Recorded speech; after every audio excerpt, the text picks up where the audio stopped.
Drew, that was one of your best ever puns. Thank you. And it is in that spirit, I love it we started with his humor, because Desmond Tutu was known for being hilarious and joyful. He had a cackling laugh. If you've never heard it, I encourage you to look it up. But into this kind of joyful, lighthearted space, I want to continue because something really special is happening right now in our country. Anybody know what's happening in Major League Baseball? What? First female umpire is calling a baseball game right now. So cool. But TiVo it or something. Pay attention to the sermon. It's more important to talk about Desmond Tutu. But Jen Powell, amazing pioneer, glass ceiling breaker. And that's really the essence of being a holy disruptor. That's one of the things, is challenging systems that are unjust or broken, challenging the power structures that be. And we have several holy disruptors in our midst, including the incredible Barbara Day Turner.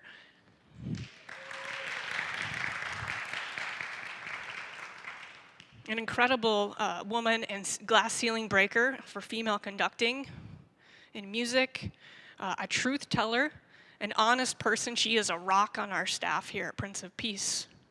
And she also has a lovely way of using her truth-telling in humorous and important ways. So a brief story about Barbara Day Turner. If you remember back in April 2020, when the pandemic shut down our church, Nathan and I had to start recording worship services at home with our little camcorder in our house that was full of children. And so we had to be really careful about the angle so we didn't get the kid clothes or the dog in the shot as we were preaching. And about the second Sunday, Barbara texted me and she said, "Sarah, there's a pandemic going on and you look a little sickly. Do you have any makeup?"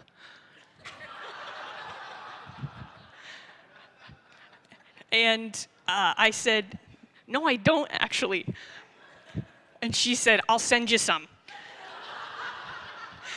And so Barbara ordered me rouge and a little bit of lip balm, and voila, I didn't look so sickly anymore. Barbara and Desmond Tutu, holy disruptors in our midst, are really good at bringing reality to the light. Sometimes it's funny, sometimes it's jarring. One of the first steps to reconciliation, the ministry of reconciliation that our Corinthians text talks about, is bringing things to the light. That's one of the fun Greek words in the text, phanerou. So again, in 2 Corinthians, we talked about Corinthians last week, but a brief overview. The church in Corinth was one of Paul's favorites, but it was beset by strife and conflict, power struggles, just really ugly behaviors. And so in Paul's second letter to that church, he's trying to encourage them to remember who they are and whose they are and to come back together. And he says in the verse just preceding our readings, he says, everything needs to be brought to the light, the phanerou, before the throne of Christ, so that each can receive and understand what they've done, whether good or evil. That's my rough translation of those verses. But it's that judgment of God we often talk about. That judgment of God is not for us to feel ashamed or guilty or to obsess about eternal salvation, but that throne of God, that light of God, calls us to make today, here and now, a better place. And when people do terrible things to us and around us, Paul is saying to us, the first step is calling it what it is. Bring it to the light. And then our first verse from our reading. Therefore, since we know the goodness, the strength of God, we try to bring others to that same light and understanding. Several verses later, verse 16, it is then that we are a new creation. So again, that first step to being a new creation is bringing things to the light. Light and truth. Recognizing that we are all children of God. We are interconnected to one another. That was one of the incredible philosophies of African culture that Desmond brought to his work, Ubuntu. I am because we are. We belong to one another. We are interconnected. Whether we like it or not, we are interconnected. This was the heart of what Desmond Tutu taught. A brief background, if you're unfamiliar with the history of South Africa was a colony, went through the very similar atrocities and horrors that our country did.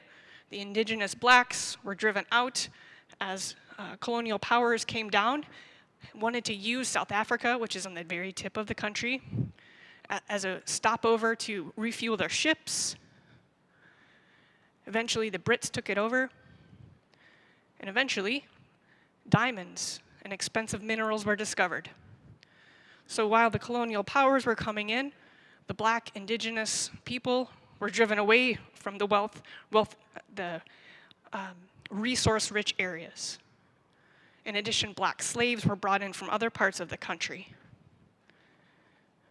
Smallpox ravaged South Africans as well. And so into this horror, the horrors of the 15th, 16th, and 17th centuries, what rose in South Africa was a minority white power who used the systems to hold down people who were non-white. Apartheid was a very deliberate set of laws and rules to segregate different classes of people. Top class white people, second class mixed race, or coloreds as they called them, and then Indians or brown-skinned people and blacks at the bottom. There were rules about education. There was a separation of education. Blacks had one kind of education. The white people could be in their white areas, and no person who was non-white could be in that area without a pass. Blacks were constantly forced to shanty towns, their lands taken over. Okay, you get the picture, right? It's horrible, intentional, systematic white supremacy. The idea that white people are better than other people, and not only that, that the white line needs to be preserved. They used pseudoscience and ugly philosophy to justify these actions. And white supremacy is still alive and well today in our country. So I want to remind us as we're talking about South Africa, it is a reality we need to wrestle with. So Archbishop Desmond Tutu, he grew up in this culture of apartheid. But from an early age, he knew he was called to something bigger and better. He was educated and became a powerful voice and person in the Anglican Church. He was able to travel all over and change what he saw was happening in his country, bringing to light what was happening in South Africa, telling stories, sharing with people of power like the Pope, American presidents, dignitaries, and people all over Europe. He used his voice to call for change and raise awareness. When eventually apartheid was ended, he was then part of what was called the Truth and Reconciliation Commission, a way forward that was established for South Africa to continue to exist. And the main purpose of the Truth and Reconciliation Commission was to promote reconciliation and healing rather than punitive justice. So a court-like body was formed, and they provided a platform for victims and perpetrators to share their stories. So there was a forgiveness committee or an amnesty committee, and it offered forgiveness or amnesty from both civil and criminal prosecution to the perpetrators who fully confessed what they did wrong. You get that? So if someone who did something horrible came forward and told and shared it, there was a chance that what they did, they would not get prosecuted for it. Truth-telling. And then a reparation and rehabilitation committee addressing the wrongs, giving land back to the blacks that was taken away from them, sometimes offering cash payment to people whose lives had been affected by apartheid. Now, this whole idea of amnesty for truth or bringing things to light in exchange for forgiveness, You can imagine it was a bit controversial. If you have ever been wronged or hurt by someone, it can be really hard to forgive them. But Desmond Tutu and the Truth and Reconciliation Commission felt deeply that it was important that there be a path forward for the sake of South Africa as a country to continue. And they didn't forget. There is a historical record of all of the terrible things that happened during apartheid. It is important for us to know the history of white supremacy. It is important to know and remember our history. I wonder why I'm saying that right now in the USA. Desmond Tutu's work is an example of what we call restorative justice. It seeks to heal harm that is caused by crime and to reintegrate both the victim and the offender back into community. And again, it starts with truth, naming the sin, the problem, the atrocity, and then eventually, if possible, speaking to your enemy for the sake of reconciliation. Desmond Tutu said, if you want peace, don't talk to your friends, talk to your enemies. And I would be very careful to say talk to your enemies, but it's okay if you don't talk to your abusers, okay? This is not it's not a path for us to continue to get hurt by someone, but it is a path towards reconciliation when we talk with our enemies. And it's hard work, because again, it requires us to understand that we are interconnected and a part of one another. Now, Desmond Tutu didn't just stop with helping his own country to heal and to move forward. He had interfaith relationships, really beautiful ones with the Dalai Lama. His doctorate was on Islam. He was pro-LGBTQIA, and he spoke out clearly against the atrocities that were happening in Gaza in the 90s. He spoke out against Americans' treatments of prisoners in Guantanamo Bay and against human rights abuses in Burma. And how did he do this? Why would people listen to him? Well, beyond the fact that he was absolutely brilliant and well-respected, there are two things I want to highlight about Desmond Tutu. Two nuggets of who he was. I mentioned one, joy, but the other one was his absolute moral integrity. His willingness to always bring the truth to light. Desmond won the Nobel Peace Prize, and so did Aung San Suu Kyi. She was the former leader of Burma's opposition, and she was under house arrest at one point in her life for her work to free the Burmese people. Desmond Tutu called for her release, and she was released. But likewise, not too long after, when Suu Kyi was silent, when the Rohingya people in Myanmar were being arrested and killed, he called her out on that too. Does that make sense?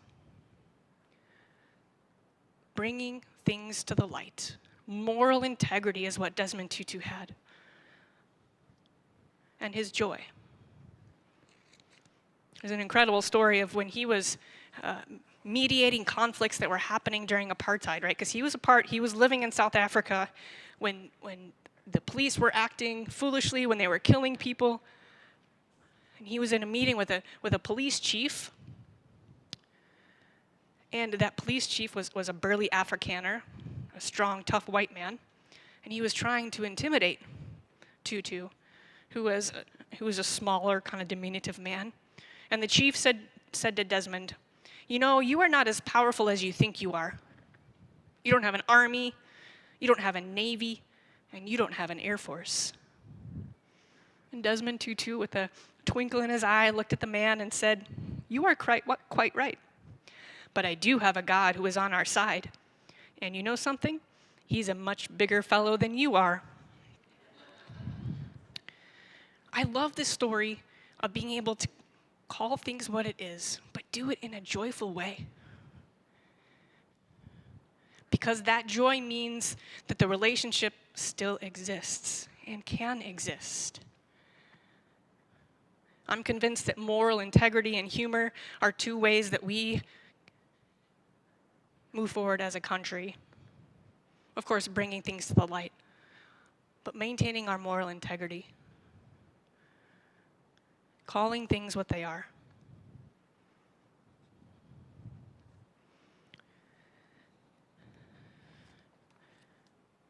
Friends, ELCA church members, how Desmond Tutu lived his life and what he stood for is a profound blueprint for us too. As we take on the atrocities that are happening in our own country and our own families, politicians acting without integrity to gerrymander district lines. If you want my opinion, it's also not okay for Democrats to do that. Some of the other atrocities, indiscriminately rounding up non-whites and accusing them of not being allowed to be in the country, and holding these humans, these brothers, sisters, mothers, children, in cages with very little access to water, food, and security. Inciting violence against our LGBTQIA siblings. Continuing to fund and support a war on Gaza. And likewise not using our power as the United States to provide food aid to children who are starving, literally daily. ELCA, friends, Prince of Peace, we can use our voices, our authority, our emails, our letters, our conversations with friends and enemies to educate those in our midst who are unaware or wanting to hide from the truth of what is happening around us. And we can do it like Desmond Tutu, with loving kindness, with hope, and also your righteous anger has a place too. But maybe not having that righteous anger when you're in conversation with other people. Your righteous anger is welcome in certain circles. Desmond Tutu and the countless peace activists in our Holy Disruptor series have done incredible things. And if Desmond Tutu and all the people he worked with were able to bring an end to apartheid, I'm convinced that we can also be voices for reconciliation in our own homes and in our country, in our communities, and in our places of work. One person at a time, one act of truth-telling, forgiveness, and reconciliation at a time. Amen. I invite you to stand as we sing of the joy that is inherent in the promises of Christ. The words are printed in your bulletin.